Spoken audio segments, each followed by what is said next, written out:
Let me tell you about the time I got a spanking in high school. It was the 1960s, and things were different then. Teachers had more authority, and discipline was, well, let's just say it was more hands-on.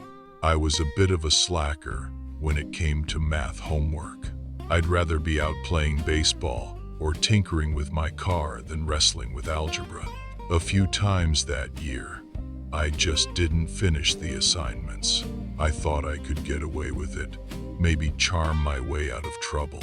But Mr. Harrison, my math teacher, wasn't having any of it. He was a stern man, tall and imposing, with a voice that could fill the entire classroom. He warned me a couple of times, but I didn't listen. I figured, what's the worst that could happen? I soon found out. One Tuesday morning, I walked into class, knowing I hadn't even looked at the homework. Mr. Harrison started calling out names to check if we did it. My heart sank as he got closer to my name on the register. When he called my name, I mumbled something about forgetting it at home. He raised an eyebrow, a clear sign of his displeasure. "See me after class," he said, his voice low and serious. After class, I nervously approached his desk. He didn't say a word, just pointed towards the principal's office. My stomach dropped. The principal, Mr. Thompson, was an even bigger, scarier guy. He had a reputation for being tough but fair. I walked into his office, and he was already expecting me. "Mr. Harrison tells me you've been neglecting your math homework," he said, without preamble. I mumbled an apology, but he cut me off. "Bend over the desk," he instructed, pointing to a large, sturdy oak desk in the corner. My face flushed with shame and fear. I knew what was coming. I bent over the desk, bracing myself. Mr. Thompson picked up the paddle. It was a thick, flat piece of wood with holes drilled in it. I heard it whistle through the air as he raised it. The first swat landed with a sharp, stinging pain. I bit my lip to keep from crying out. Each subsequent swat felt worse than the last. I bit my lip to keep from crying out. 1, 2, 3, 4, 5. The pain was intense, a burning sensation that radiated through my backside. When it was over, I stood up, my eyes watering.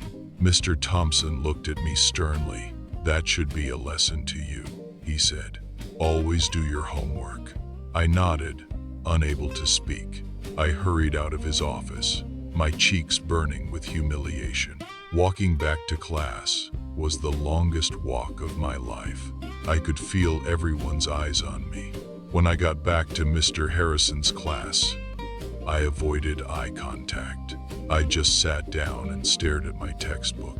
The rest of the day was a blur. All I could think about was the spanking. That night, I opened my math book and started working on the assignments. I didn't want to go through that again. And you know what? I never missed another homework assignment after that. The memory of that spanking was enough to keep me in line. It was a different time, but the lesson stuck with me. As I walked back to class, the sting on my backside was a constant reminder. I knew I deserved it, but that didn't make the humiliation any easier to bear. The rest of the school week passed in a blur of shame and discomfort. I couldn't focus on my lessons, my mind replaying the scene in Mr. Thompson's office. Every step I took seemed to amplify the throbbing pain. The whispers and glances from other students felt like needles pricking my skin. I longed for the week to end, so I could escape the judgment and embarrassment. But amidst the humiliation, a sense of resolve began to grow within me. I had to learn from it and prove that I was capable of change. The days after, as I sat down to do my homework, a new determination filled me. I tackled each problem with renewed focus, refusing to let my mind wander. I spent hours poring over my textbooks, determined to master the material. The memory of the paddle served as a powerful motivator. pushing me to excel. I sought help from classmates and teachers, eager to fill in the gaps in my understanding. Slowly but surely, I began to regain my confidence and sense of self-worth. The fear of another trip to the principal's office loomed large, but it also fueled my ambition. I resolved to never again let my laziness or procrastination get the better of me. As the days turned into weeks, Mr. Harrison noticed a marked improvement in my performance. He praised my efforts and encouraged me to continue striving for excellence. His words of encouragement meant the world to me, validating my hard work and dedication. I felt a sense of pride and accomplishment that I had never experienced before. The sting of the paddle may have faded, but the lesson it taught me remained. It instilled in me a sense of responsibility and discipline that would serve me well throughout my life. I learned that actions have consequences and that hard work and perseverance are essential for success. The experience transformed me from a carefree student into a diligent and conscientious learner. I realized that education was not just about memorizing facts and figures. It was about developing character and building a foundation for the future. I am grateful for the tough love I received, even though it was painful at the time. It was a turning point in my life, a moment that shaped me into the person I am today. I often think back to that day and the lesson I learned. It reminds me that sometimes the most painful experiences can be the most valuable. And that's how a spanking in high school changed everything for me. It wasn't just a punishment. It was a lesson that shaped my character and set me on the right path. I'm a better person because of it. Looking back, I realized that the spanking was more than just a punishment. It was a wake-up call. It forced me to confront my own shortcomings and take responsibility for my actions. It taught me the importance of discipline, hard work, and perseverance. These were lessons that would stay with me long after the pain had faded. In the years that followed, I faced many challenges and setbacks, but I always remembered the lesson I learned in Mr. Thompson's office.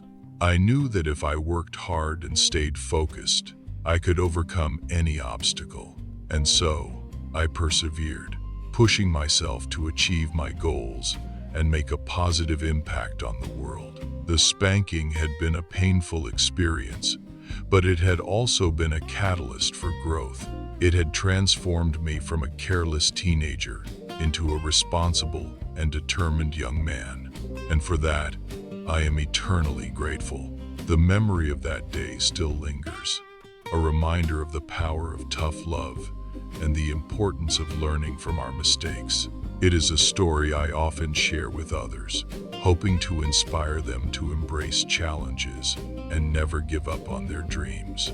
For in the end, it is not the pain that defines us, but the lessons we learn and the people we become.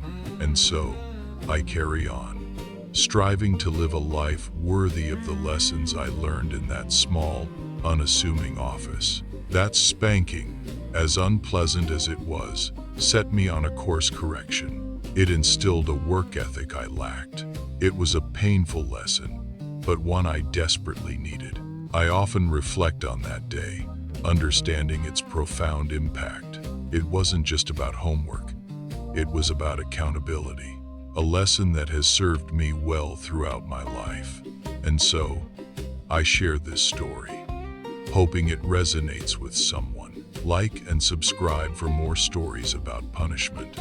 Tell us your personal stories about spanking in the comments below.